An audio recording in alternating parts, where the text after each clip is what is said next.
Eu quero nessa noite terminar essa curta série de mensagens, as palavras de Maria, uma mulher cheia de graça. Essa é a terceira mensagem, e hoje nós encerramos.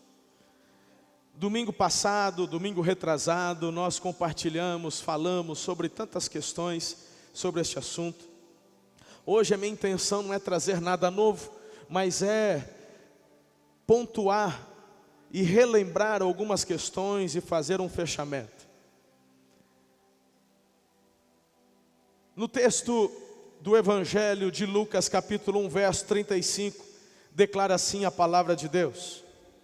O anjo respondeu: o Espírito Santo virá sobre você e o poder do Altíssimo a cobrirá com a sua sombra.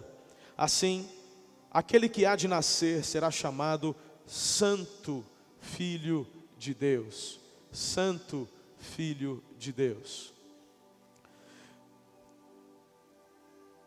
Eu acho importante nós relembrarmos aqui que eu coloquei para vocês, quando o assunto é Maria, existem 3 linhas de pensamentos ou 3 linhas de interpretação, e acho salutar a gente relembrá-las hoje aqui. Talvez você está aqui pela primeira vez, não ouviu. Você que já ouviu as outras mensagens, relembre, porque o objetivo é firmar isso bem dentro do teu coração. Estamos juntos? A primeira linha de interpretação é aquela linha onde há um fundamentalismo evangélico que se opõe à pessoa de Maria. Essa linha de interpretação não serve para a gente. Não serve. Eu fico observando há muitos pastores, há muitas igrejas, que às vezes num pensamento, na minha opinião, irracional, de tentar defender Jesus como se ele precisasse de alguma defesa, não falam de Maria ou falam mal de Maria. Espera aí, irmão, que isso? A Bíblia fala que Maria foi uma mulher cheia de graça. Nesse fundamentalismo evangélico, muitas vezes querem colocar a Maria num patamar de uma mulher comum. E meus irmãos, deixa eu te falar uma coisa, Maria não foi uma mulher comum. Ela foi a mulher escolhida por Deus, para que fosse mãe de Jesus, homem. Meu Deus, se uma mulher dessa é uma mulher comum. Todo mundo fala do Paulo, todo mundo fala do Pedro, todo mundo fala da Esther, o pessoal fala da Débora. Tem tantos personagens na Bíblia que o pessoal fala, olha que bênção. Quando chega na Maria, fica quieto, não fala da Maria não. Que isso, irmão? Para nós não serve. Porque o que está registrado na Bíblia sobre Maria é para nossa edificação, é para bênção, para as nossas vidas. Diga amém. Então esse radicalismo, este fundamentalismo. Agora tem uma segunda linha de interpretação sobre Maria também. Esta segunda linha, ela é fundamentada na tradição e nos dogmas. Dogmas estes que surgiram desde Atanásio lá no século IV e vindo até o Papa Pio XII em 1950, onde 5 dogmas foram formados com relação a Maria. Eu já falei para vocês aqui, são estes os dogmas: maternidade divina, virgindade perpétua, santidade absoluta, imaculada conceição e assunção aos céus. Então, queridos, quando nós olhamos para uma interpretação baseada na tradição e em dogmas, para nós também não serve. Porque, queridos, nós precisamos de um embasamento na palavra. Deixa eu te falar uma coisa, eu não aceito nada, nenhuma interpretação acerca de Jesus que esteja fora da Bíblia. Tudo que eu preciso saber, crer acerca de Jesus, eu me fundamento na Bíblia. Por que para crer no que a Maria fala e ensina, eu tenho que buscar fora? Você entende o que eu estou dizendo? Então, meu irmão, o que eu preciso entender acerca da Maria, eu também não posso me fundamentar na tradição. Eu tenho que ficar com o que a Bíblia diz. Então, essa segunda linha também não serve para nós. Também não serve. As pessoas às vezes, mas sempre foi assim. E meu irmão, cadê o fundamento? O fundamento é importante, por isso que nós temos a palavra de Deus. Certa vez, olha para mim, certa vez, um marido, na hora do almoço, sábado, ele gostava de comer aquela chuleta que vai osso, né? Tem um osso assim, a chuletona, é ou não é? Cadê os homens aqui de plantão? Pensa. Ele gostava de comer a chuleta, que a mulher, era especialidade. Sabe aquela mulher que ganha o marido pelo estômago? A especialidade dela era a chuleta. Só que sempre que ela fazia a chuleta, ela dava metade da chuleta para o marido. Ela fazia de metade. E ele nunca ligou, porque pensa num trem gostoso, comia, tal. Mas homem que é homem, meu irmão, quando ele quer comer a chuleta, ele já quer ver aquele negócio fazer barulho no prato. Sabe a hora que o trem bate no prato e chega a balançar assim? Né? Chuletona. É ou não é? Eita. Depois de um domingo desse, Claudião já até salivou. Calma, Claudião. Aí um dia ele perguntou, mulher, esposa, por que quando você faz a chuleta, sempre vem de metade, você faz a metade e outra metade? Ela olhou assim, sabe que eu não sei? Minha mãe sempre fez. Eu aprendi com a minha mãe, receita dela. E passou. Um dia ela está na casa da mãe, está conversando. Aí ela lembrou, falou, mãe, por que esses dias o marido perguntou, e eu não soube responder, por que você fazia a chuleta pela metade? Também não sei. Aprendi com a minha mãe, ela sempre fez assim. Tem que perguntar para a tua avó. Falou, tem que ter algum mistério nesse negócio? Será que é para poder assar melhor? Mas também não era aquele assunto de suma importância, tá? Mas um dia elas estão tomando um chá da tarde. Mulher tem esse negócio de chá da tarde, não tem? Não tem? Tem. Aí a mulherada estava lá tomando um chá da tarde. As 3 gerações, vó, a mãe, a filha. Aí lembraram. Vó, lembrei do assunto. A chuleta. Eu perguntei para a mãe, e a mãe disse que ela aprendeu com a senhora. Por que a senhora corta a chuleta no meio? Por que a senhora fazia assim? Filha, porque quando eu fazia, na minha época, tinha umas frigideiras pequenas, não cabia. Aí eu tinha que cortar. Querido, tem algumas coisas que a gente... Por que você pensa assim? Não sei. Porque é assim, porque é assim, porque é assim. Meu irmão, você precisa fundamentar a tua fé em algo que é seguro. E o que é seguro é a palavra de Deus. Não é igreja. Se eu chegar para você e começar a ensinar alguma coisa que não está na Bíblia, você tem que chegar e falar, pastor, agora o senhor passou do limite. Gosto muito do senhor, estamos juntos aí, mas eu tenho a palavra. Se eu colocar alguma coisa para você se relacionar com Deus, além de Jesus, gente, é muito sério, porque, olha só, João, quando ele recebe a revelação, lá do Apocalipse, ele diz assim, seja maldito, ou que tirar uma vírgula, ou acrescentar algo a esta palavra. Nós temos a palavra de Deus. Então isso é tão importante. Eu vim nestes 2 domingos que passaram, vai dormir, fião. Dormiu daqui de cima, eu jogo água em cima de você. Ok? Então tá bom, você também. Esses filhos do Kennedy eu vou te falar. Aí, eu venho falando nesses últimos domingos sobre essas... pontuando, porque também se eu for falar tudo, explicar tudo, vira um estudo, aí não é o propósito. Então eu citei, né, um texto...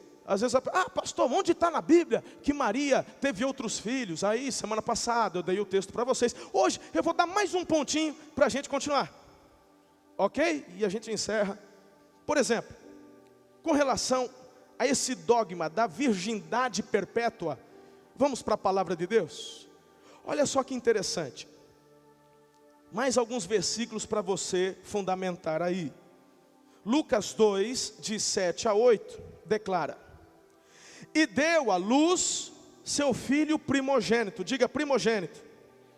Fala bonito, fala primogênito. E envolvendo-o em faixas, reclinou num presépio. porque não havia lugar para eles na hospedaria. Essa versão que eu estou lendo é a versão católica. E eu te pergunto, esse texto está falando de quem? Jesus. Se refere a quem? Maria. E o texto está dizendo que Jesus era o filho primogênito. Aí, vamos para o dicionário? Vamos ou não? Você vai para o dicionário e coloca lá no dicionário, primogênito, significa o seguinte: aquele que nasceu antes dos outros, o mais velho. Nós temos, por exemplo, querido, a palavra unigênito. O que é unigênito? Unigênito é que não tem irmãos, que é o único gerado por seus pais. Então, quando a gente vai para a palavra de Deus, olha só que interessante, João capítulo 1, verso 18. Ninguém jamais viu a Deus, mas o Deus unigênito, que está junto do Pai, o tornou conhecido. Quem que é esse unigênito? Porque Deus amou o mundo de tal maneira que deu seu Filho. Seu Filho? João 3,16. João 3,18. Quem nele crê não é condenado, mas quem não crê já está condenado por não crer no nome do Filho. A gente tem também João 1,14, aquele que é a palavra, tornou-se carne, viveu entre nós, vimos a sua glória, glória como vindo do Pai, cheio de graça e de verdade. Foi assim, agora 1 João 4,9, que Deus manifestou o seu amor entre nós, enviou o seu Filho, para que pudéssemos viver por meio dele. Agora interessante, quando fala de Maria, Jesus é primogênito. Quando fala do Jesus, Filho de Deus, ele é. Então, meu irmão, essa questão da virgindade perpétua já aqui. Sim ou não? Fica claro? Sem forçação, coisa simples. Aí tem gente que às vezes acha que a gente está ofendendo quando fala que Maria teve uma vida normal com José. Não é ofensa. Não é não, irmão. Com todo respeito, a gente... É questão porque você tem liberdade para... Lembra que eu disse? Nós temos 3 linhas de interpretação. Fundamentalismo sem amor, que para nós não serve, esse fundamentalismo evangélico, baseado na tradição e nos dogmas que não serve, mas se você quer crer, você tem a liberdade. Então não é uma questão de ofensa, porque nós cremos também, nós não abrimos mão da Maria, não podemos, faz parte da história bíblica, faz parte dessa história do plano de Deus para a humanidade. E é interessante como muitas igrejas, se a gente fala da Maria, eles se sentem ofendidos como se fosse particularidade deles. Não! É da palavra, e o que está na palavra eu creio, eu ensino, eu compartilho. Sim ou não? Então, na maior liberdade, tranquilidade, amor, que eu falo isso para vocês. E eu chamo vocês para um tempo de reflexão, de meditação. Então, por exemplo, o texto que eu vou ler agora, com relação à vida de Maria e José, o que eu digo é fundamentado na palavra. Eu só mais esse e a gente continua, estamos juntos? Mateus 1:25 diz assim, está falando de José, ó. Mas não teve relações com ela, enquanto ela não deu à luz um filho, e ele lhe pôs o nome de... Então, de fato, Maria permaneceu virgem até o nascimento de Jesus. Mas depois que Jesus nasceu, ela teve uma vida conjugal normal com José. Está na Bíblia, irmão. Estamos juntos? Pastor, se a primeira não serve para nós, a segunda também não serve para nós, qual que serve? Bem, é o que já está subentendido. O que nós queremos e precisamos é uma interpretação fundamentada e embasada na Bíblia. Não é o que a igreja batista pensa, não é o que a igreja católica pensa, não é o que a igreja presbiteriana pensa, é o que a Bíblia fala. Se a Bíblia fala, estamos juntos. Amém ou não? É lindo isso, que coisa gostosa, nos traz segurança. Eu quero dividir esta mensagem em duas partes apenas. A primeira parte dessa mensagem, eu quero hoje falar sobre as palavras que foram dirigidas a Maria. Até hoje, falamos as palavras que Maria proferiu, e na segunda metade agora, eu vou relembrar com vocês estas palavras e aplicar novamente. Mas nessa primeira metade, eu quero falar sobre as palavras que proferiram, se dirigiram a ela. Foram 8, e das 8, 3 foi Jesus. A primeira, eu destaco a anunciação do anjo a Maria. Lucas 1:28. A saudação do anjo. Alegre-te, cheia de graça, o Senhor está contigo. E aqui, meus irmãos, nessa palavra já cai por terra justamente esse fundamentalismo que eu falei. Alegre-te, alegre-te, cheia de graça, o Senhor é contigo. Mulher, o Senhor é contigo. De tantas mulheres, Deus escolheu você, Maria, uma adolescente. Uau, sobrenatural, que coisa linda. O Senhor é contigo. Há uma segunda palavra. Sabe o que é interessante aqui? É interessante que o anjo não chega para Maria e diz assim, Ave Maria, ou Salve Maria. Não, o anjo chega e diz, alegre-te, cheia de graça. A palavra já nos dá o direcionamento. Sim ou não? Segunda,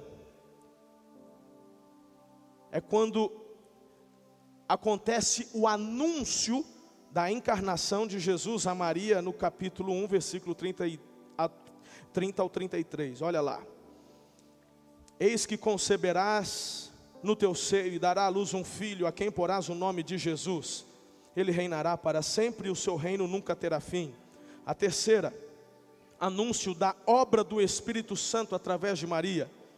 Lucas 1, 35 a 37. E respondendo o anjo, disse-lhe, descerá sobre ti o Espírito Santo, e a virtude do Altíssimo te cobrirá com a sua sombra. Por isso, também o santo que de ti há de nascer, será chamado Filho de Deus. A quarta palavra dirigida a ela, é uma palavra profética que vem de Simeão. Lucas 2, 34 em diante. Você está comigo, igreja? Pessoal lá do fundo, estamos juntos? Aleluia. Vai dando uns amém, glória a Deus, espirra, tosse, só para eu saber que você está vivo aí, tá ligado. Chega essas horas, tem gente que acorda cedo, já começa a dar um sono, né? Então fica ligado aí, irmão, que o fogo ainda vai descer. Simeão os abençoou e disse a Maria, sua mãe, eis que este é posto para a queda e elevação de muitos em Israel. E isto será um sinal de contradição. E uma espada traspassará também a tua própria alma, para que se manifestem os pensamentos de muitos corações. Palavra de bênção de Isabel a Maria. Olha lá, Lucas 1, 42. E exclamou com grande voz e disse, bendita és tu entre as mulheres, bendito o fruto do teu ventre. Pensa numa palavra linda, uma oração linda. Infelizmente, acabou se tornando reza para muitos. Bendito o fruto do vosso ventre. Pensa numa declaração extraordinária. Eu fico tocado quando eu leio isso. A Isabel, o João Batista que estava lá dentro do ventre da Isabel, quando as duas grávidas se encontram, a Bíblia fala que o João Batista foi cheio do Espírito Santo. Pensa num encontro profético. E Jesus fala que dos nascidos de mulher, ninguém foi maior que o João. E essa história começou com os dois, dentro de cada barriga. Pensa num negócio lindo. E é nesse encontro que a Isabel, sentindo essa unção, esse poder, ela fala, bendito é o fruto do teu ventre. E meus irmãos, algo que é uma frase de exaltação e de glorificação a Deus. Tem gente que inverte e coloca como exaltação a Maria. Está fora do contexto.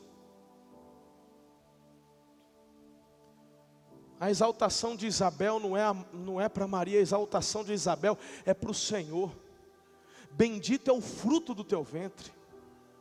O que eu estou sentindo, a visitação do Espírito no meu bebê aqui, no meu ventre, é porque é bendito o fruto do teu ventre. Você é uma mulher abençoada, sem sombra de dúvidas, mas o Senhor te escolheu, mas o que tem dentro do teu ventre, eita glória, pensa num reteté, coisa linda que aconteceu ali. Você está junto? É lindo, não é? Aí tem pessoas que acham que vão ser ouvidas por Deus por repetirem uma frase como esta. Quantas pessoas acham que vão ser ouvidas por Deus se pegarem esta frase e repeti-la 10, 20, 30, não sei. Jesus afirmou o seguinte: se você acha que você vai ser ouvido por conta das suas vãs repetições, você está equivocado. Você vai ser ouvido pela tua oração que flui do teu espírito em verdade, dirigido pelo Espírito Santo que intercede por nós com gemidos inexprimíveis. Você está comigo, igreja? Há uma sexta palavra dirigida a ela, que é a palavra de ensino do ainda menino Jesus a Maria, lá em Lucas 2,49. E ele lhes disse: por que aqui me procuráveis? Não sabeis que me convém tratar dos negócios de meu pai? Sétima, isso aqui eu falei domingo passado, não vou me detalhar muito, tá bom? Ok? Sétima palavra é a orientação de Jesus a Maria também. Agora Jesus já no início do seu ministério, pouquinho antes da manifestação da água em vinho, João 2,4. Que queres de mim, mulher? Minha hora ainda não chegou. E a oitava e última, as últimas palavras de Jesus lá na cruz para Maria. Diz assim, João 19, 26, 27. Ora, Jesus vendo ali sua mãe, e que o discípulo a quem ele amava estava presente, a sua mãe disse à sua mãe: mulher, eis aí o teu filho. Depois disse ao discípulo: eis aí a tua mãe. E desde aquela hora, o discípulo a recebeu em sua casa. Bem, em primeiro lugar, deixa eu te colocar a parte de algumas questões.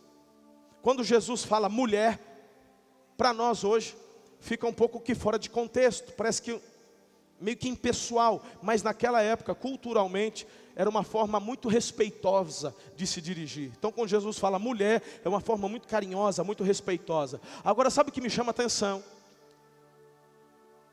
Era da cultura do filho primogênito, na ausência do pai e de outros irmãos, cuidar da mãe ou cuidar dos pais, quando estes necessitados. Então, subentende-se, não há um registro que diz isto, mas por conta destas palavras de Jesus na cruz, subentende-se que José já havia morrido nessa época. E também que seus irmãos não haviam se convertido ainda, como no caso de Tiago e Judas, não o Iscariotes, que eu falei com vocês sobre isso também semana passada. Ah, mas os irmãos de Jesus deixaram... Ah, rapaz, mas se os apóstolos deixaram, quando os soldados chegaram no Getsemane, deram no pé, irmão. O que deu uma de valente, o Pedrão, poucos minutos depois, negou Jesus na cara dura. Então também não vamos crucificar e nem julgar os irmãos de Jesus, que depois vieram a se converter. Mas nessa situação, ali na cruz, o que subentende é que nenhum dos irmãos de Jesus quiseram dar a cara a tapa. Falou: é até meu irmão de sangue aí, a gente é filho da mesma mãe, mas também vou aparecer aí, né? Mas a mãe está lá, e o discípulo, João, está ali junto.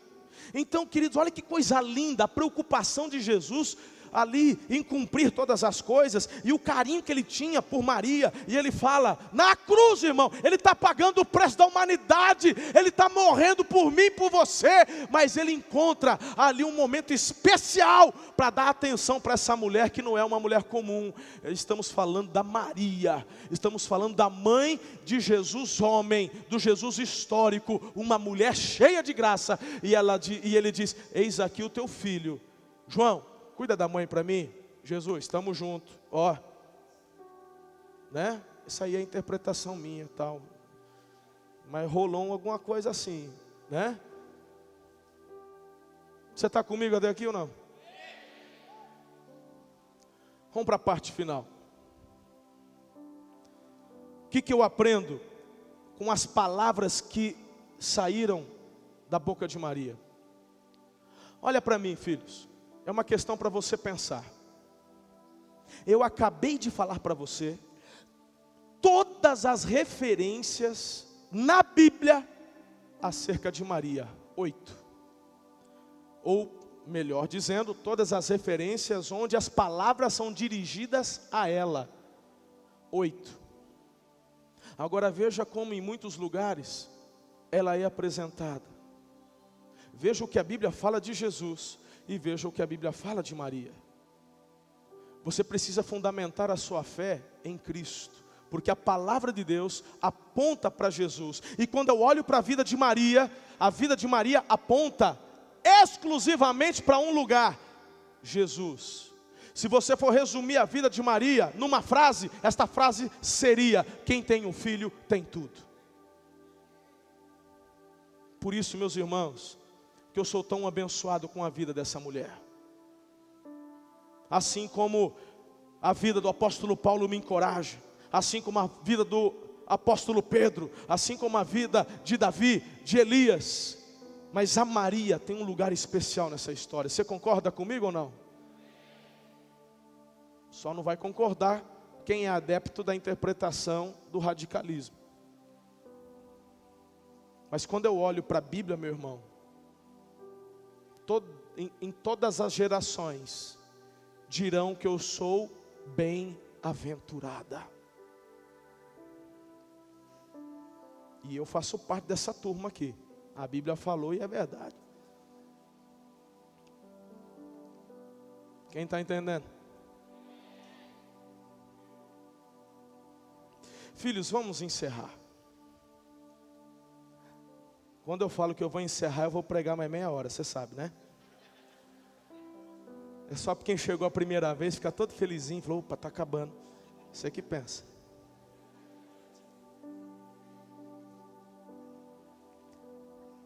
Mas a segunda parte dessa mensagem é só para a gente relembrar o que a Maria falou.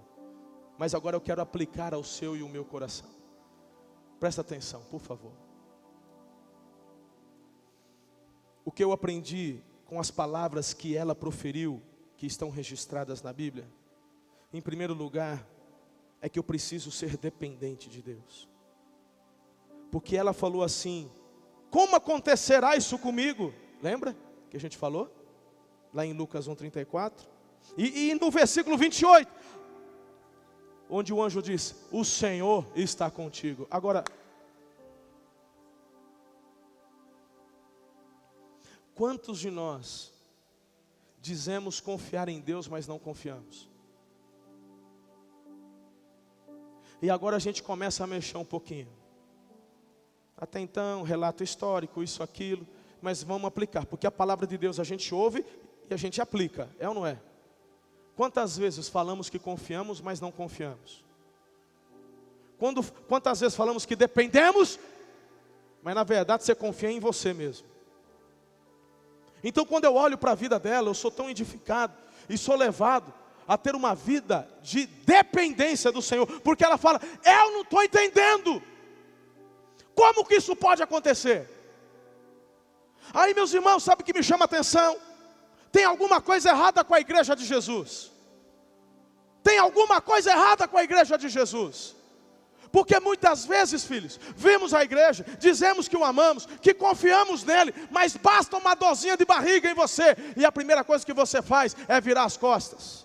Vira as costas para a palavra, vira as costas para o Senhor. Não estou falando que você vira as costas para Deus e começa a andar com o diabo. Eu acho que você não chega tanto.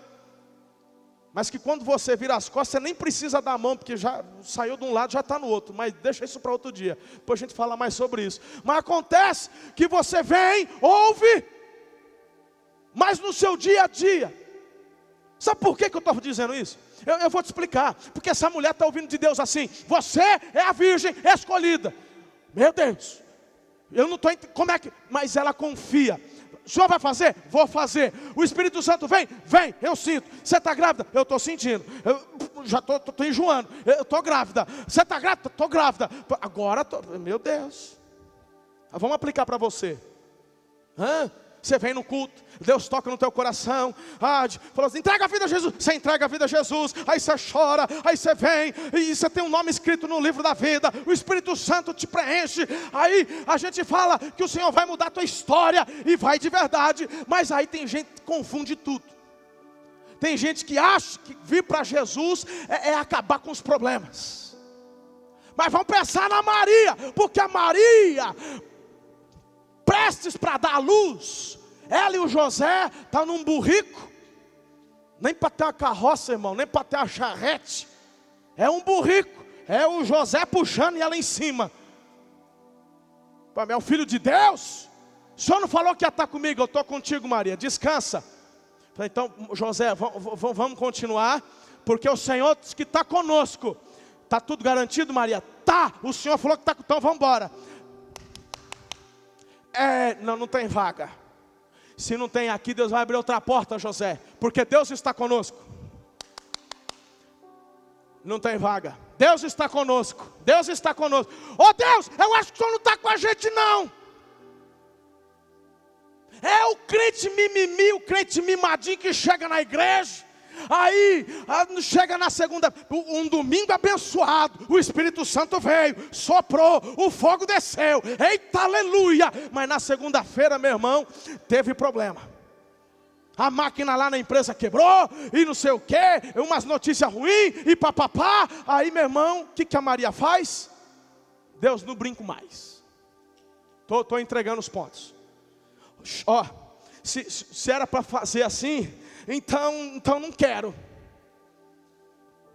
Deus fala, tem uma estrebaria, vai dar luz ali, tem um feno bem macio.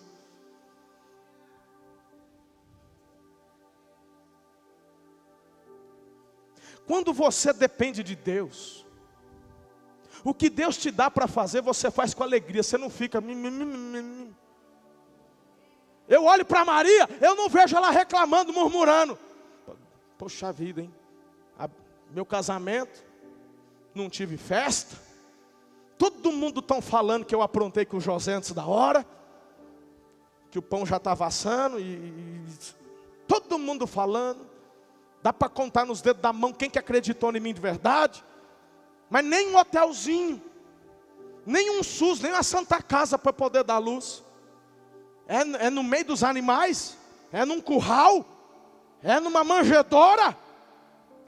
Não, meu irmão, quando eu olho para Maria, essa mulher confia em Deus. Será que você não pode aprender com ela, não? Será que você não pode aprender com ela? Deixa eu te perguntar, todos os anos de Maria foi num curral? Ela criou Jesus dentro de um curral? Deus a abençoou. O marido dela se tornou ele era marceneiro. Deus abriu as portas. Não ficaram ricos não, mas o Senhor não deixou faltar nada. Eu te pergunto, em qual parte da história Maria tem a sua fé abalada? Quando Jesus está na cruz, você não vê registro na Bíblia da Maria desesperada, no sentido de que, por que o Senhor está permitindo isso? É claro que essa mulher está chorando, como todos os discípulos, todos os apóstolos, meu irmão, claro, até hoje quando a gente assiste o alto de Páscoa a gente chora. Fizeram isso com o nosso Senhor. Toda vez eu choro. Mas essa mulher depende. É uma inspiração ou não é? É ou não é? Vai continuar reclamando? Porque está difícil? Vai continuar reclamando? Está enfrentando alguma dificuldade ou você vai confiar e vai depender?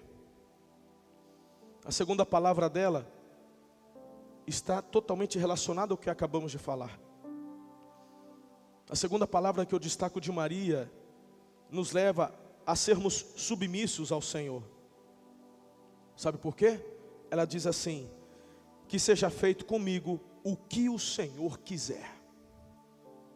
Que seja feito comigo, que seja feito comigo o que o Senhor quiser. E aí, você tem coragem de pedir isso para Deus? Certa vez eu aconselhando uma jovem, perdeu o namorado, e ela foi me procurar. Pastor, ele terminou de mim. Eu falei: filha, calma, vamos orar. Pastor, minha vida acabou. Ele falou: calma, filha. Aí eu falei assim: e se for desejo de Deus, que realmente vocês não vão, pelo amor de Deus, minha vida vai acabar. Eu falei: filha, calma. Eu estou falando, e se? Eu não estou nem com revelação, nada. E eu tentando fazer ela entender que o melhor para nós é o centro da vontade de Deus. Às vezes ela quer tanto um negócio, e às vezes o que Deus quer é outra coisa. Eu falei: mas meu irmão, não teve acordo não. Ela queria aquilo. E se não for a vontade de Deus? Tem problema não, eu quero aquilo. Quando eu olho para a vida dessa mulher de Deus, essa frase é um tapa na cara. Que Ele faça comigo do jeito que Ele quiser. Eu vejo essa expressão na vida de Paulo. Sei estar vivendo na prosperidade, sei estar vivendo na dificuldade, sei estar vivendo em qualquer circunstância. Ou seja, seja feita do jeito que o Senhor quiser. Está aqui uma oração para você imitar. Deus, seja feita a tua vontade na minha vida do jeito que o Senhor quiser. Tem que ter fé, Sidão. Tem que ter fé. Tem que ter fé porque o Senhor faz do jeito dele. Meu irmão, se o Abraão fosse escolher, ele esperaria tanto tempo? Não. Se o Abraão fosse escolher, ele teria tido filho com 30, 40 anos. Mas Deus fez do jeito dele. E eu e você precisamos entender quem é Deus na história. Eu não sei, meu irmão, o que ensinaram para você? O Deus da Bíblia é um Deus Pai, é um Deus de graça, é um Deus de misericórdia, mas não é um Deus gênio da lâmpada, não. Ele é o Senhor. Ele é um Deus que tem prazer em abençoar. Ele é Deus que tem prazer. Ele é galardoador. É Pai. Aleluia, aleluia. Mas faça essa oração. Se submeta à vontade dele. Seja feita conforme a tua vontade, do jeito que o Senhor quiser.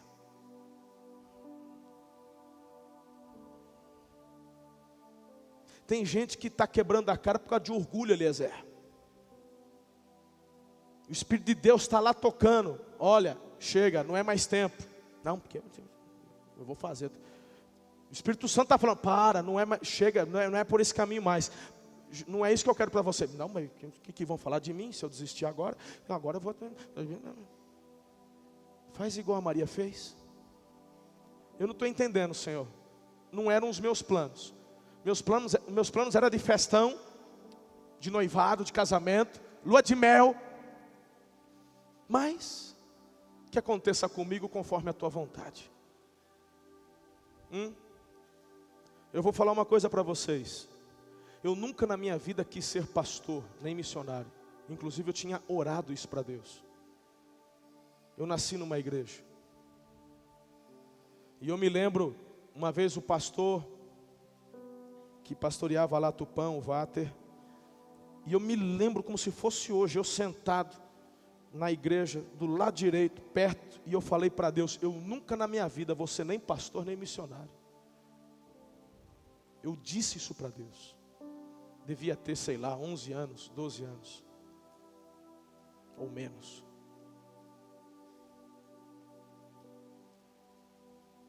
Na minha adolescência, eu me afastei. Meti o pé na jaca, irmão. Vivi uma vida dupla. Estava na igreja, mas estava lá porque os meus pais eram. Tinha que manter as aparências. Mas meu coração estava no mundo, nas coisas do mundo. Um dia Deus me pegou. Um dia o meu coração se quebrantou e eu me lancei. Me arrependi e foi nessa época a minha salvação.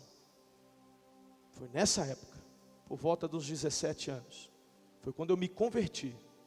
17, 18 anos. E eu comecei a mergulhar nessa vida de intimidade com Deus. Um dia, eu estava me preparando, que meu sonho era ser delegado de polícia. Meu irmão, não ia prestar. Mas era meu sonho. Meu pai dava aula na faculdade na época. Até bolsa já estava tudo esquematizado. Eu vou fazer faculdade, eu vou ser delegado. Tinha um primo que se tornou delegado, ele era eu era fã dele. Era o meu sonho, ser delegado. E eu já estava firme com Jesus.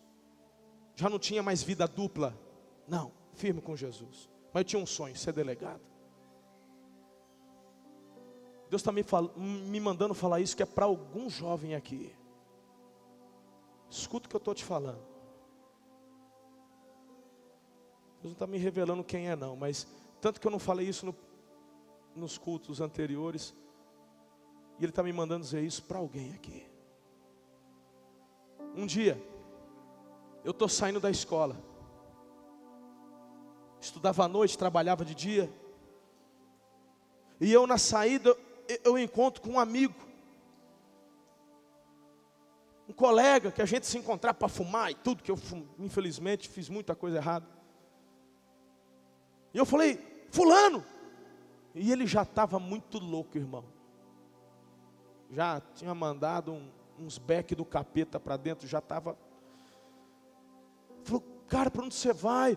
Não, que eu estou muito doido. Isso, vem cá, vamos conversar. Rapaz, para onde você vai? Não, tem uns barcos já esquematizados. Falei, fulano, vamos conversar, filho, vem. E, cara, isso era 11 da noite, saída da escola, estou descendo, estava a pé esse dia. E meu irmão, a hora que eu estou descendo, meu coração dolorido por conta desse meu amigo, que eu sabia o que ia acontecer. O Espírito Santo me trouxe essa frase, essa oração que eu tinha feito. Eu nunca vou ser nem pastor, nem missionário. Meu irmão estava no meio da rua, morava longe, lá no Parque das Nações, de Avanuíri, era uma boa caminhada, uns 5 quilômetros pelo menos, eu acho. E eu estou andando, e no meio da rua, 11 e tanto da noite, eu comecei a chorar copiosamente. Uma frase que eu disse lá atrás, e ele joga essa frase de novo. Ele só me fez lembrar, você disse que nunca seria pastor ou missionário. Ele só jogou essa frase no meu espírito. Aí eu disse assim para Deus, depois de chorar: Deus, eu retiro o que eu disse.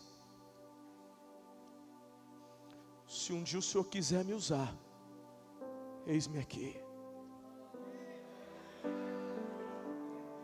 Queridos, deixa eu te falar uma coisa. Para Jesus você pode aplaudir.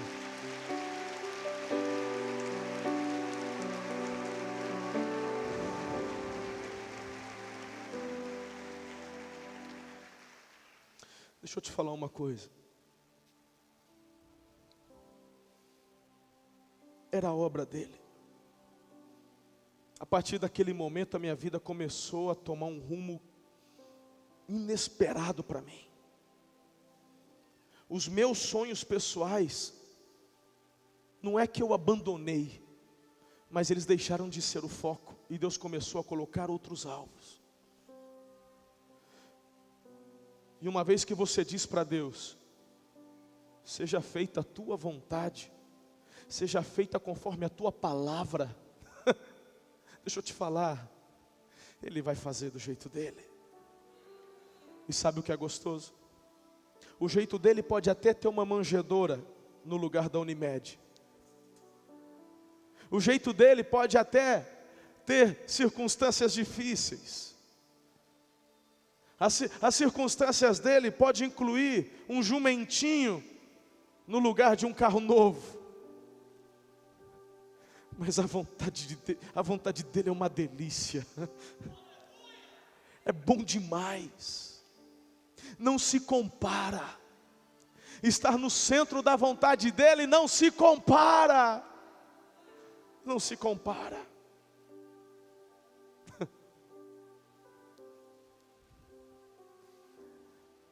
Simplesmente diga ao Senhor que se cumpra em mim conforme a tua palavra. Ele vai cuidar de todos os detalhes. Faça como essa mulher fez. E queridos, deixa eu te falar uma coisa. Quando eu me submeti à vontade do Senhor, as coisas não aconteceram do meu jeito, muito pelo contrário. Eu faria tudo diferente se eu estivesse no controle, mas aprove ao Senhor me levar por circunstâncias, por momentos onde eu jamais gostaria de ter passado, mas hoje olhando eu digo obrigado, Senhor. Em cada uma dessas situações o Senhor me forjou, o Senhor me preparou para estar vivendo o que eu estou vivendo hoje. Isso tem a ver com a vontade dEle. Jesus disse: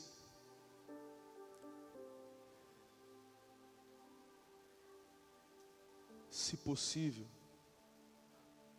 passa de mim esse cálice. Todavia, seja feita conforme a tua vontade.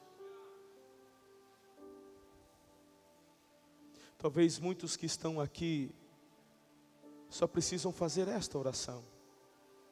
Você já ouviu tantas coisas acerca da tradição, te ensinaram, talvez por famílias e tal, mas hoje você está ouvindo o que a palavra de Deus diz acerca de Jesus. O meu desafio para você hoje é entregar tua vida para Ele. E você no teu coração declarar: seja feita conforme a tua vontade. Eu quero me render a Cristo. Queridos, eu poderia falar tantas outras coisas acerca dessa mulher, das palavras que ela declarou, mas eu gostaria, nesse momento, de pedir para que você se coloque em pé, e que você, em espírito de reverência, fique comigo, porque o Senhor ainda está falando. E hoje é dia onde muitos aqui tomarão uma decisão ao lado de Jesus. Só saia se for necessário. Do contrário, continue conectado com os céus. O Espírito de Deus está falando, está agindo, está tocando muitos corações aqui. Para fazer o encerramento dessa mensagem,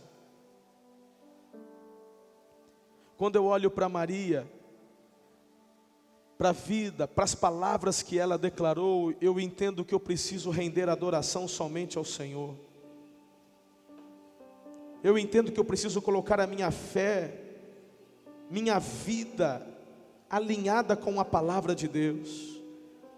Eu preciso discernir entre o filho de Maria e o filho de Jesus. Eu preciso estar atento às necessidades do meu próximo. Nós falamos bastante sobre isso domingo passado. Eu preciso obedecer de forma incondicional ao Senhor. Tudo isso a gente aprende nas palavras dessa mulher, a mãe do Jesus histórico, uma mulher cheia de graça.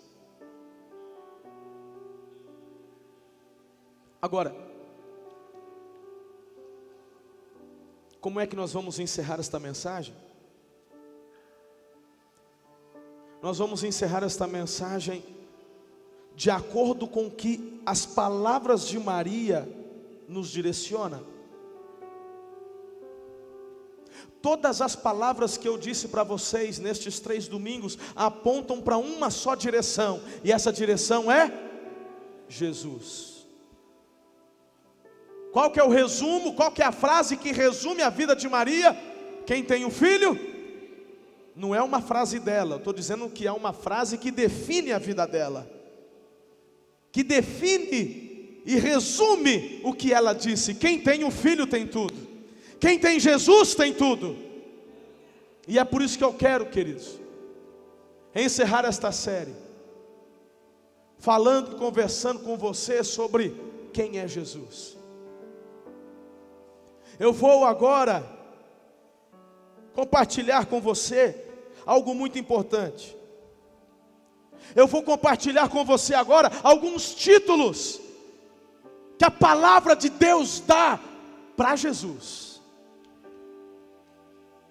E eu quero te encorajar, conforme você vai ouvindo os nomes que a Bíblia dá para Jesus, os títulos que a Bíblia dá para Jesus. Eu queria que você começasse a vibrar no teu espírito e a celebrar.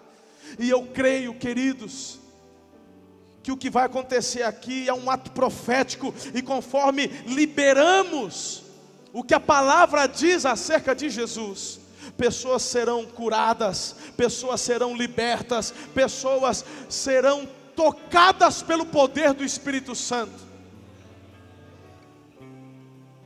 Então comece a interagir. Eu vou ler, e conforme você vai ouvindo, permita que o Espírito Santo vá tocando o teu coração. E você, preste atenção. Conforme eu for falando, se o teu coração começar a arder e você ainda não tomou uma decisão ao lado de Jesus, desde a última fileira até os primeiros aqui, conforme eu for falando, não espera, sai do seu lugar e vem se render a Jesus, porque hoje é dia de salvação na tua vida. Você não pode sair daqui hoje sem entregar tua vida a Jesus. Você não pode sair daqui hoje sem se posicionar ao lado de Jesus. Ele é o caminho, Ele é a verdade, Ele é a vida. Quem tem o Filho tem tudo. Eu vou falar, e enquanto eu estiver falando, você celebra, e você sai do seu lugar e vem para frente. Se um dia você tomou essa decisão, mas está afastado, se você está distante, se reconcilie. Conforme eu for falando, você vem. Se você ainda não se batizou, pastor, eu fui batizado quando criança. Batismo é decisão sua quando adulto, é uma decisão tua.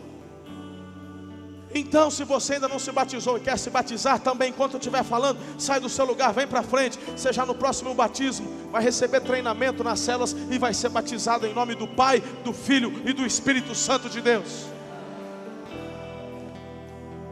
Você está preparado, igreja? Amém?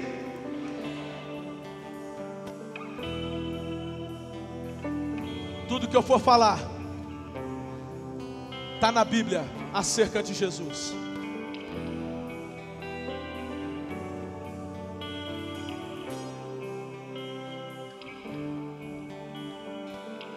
Estes são os títulos que Jesus recebe na palavra de Deus.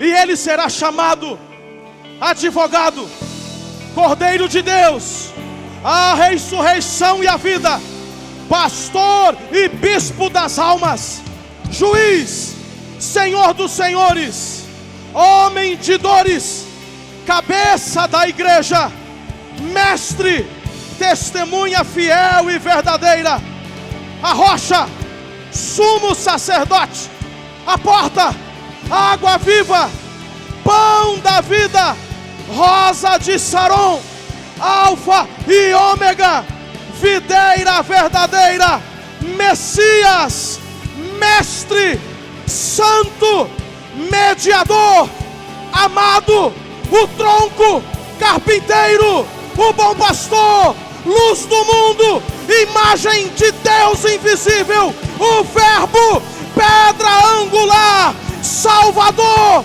servo, autor e consumador da nossa fé, o todo-poderoso, Pai eterno, leão da tribo de Judá, o eu sou, Rei dos reis, príncipe da paz, noivo, filho unigênito, maravilhoso conselheiro, Emanuel, filho do homem, a aurora do dia, o Amém, Rei dos Judeus, profeta, Redentor, âncora, brilhante estrela da manhã, o caminho, a verdade e a vida, Jesus Cristo, o Filho do Deus vivo, aleluia!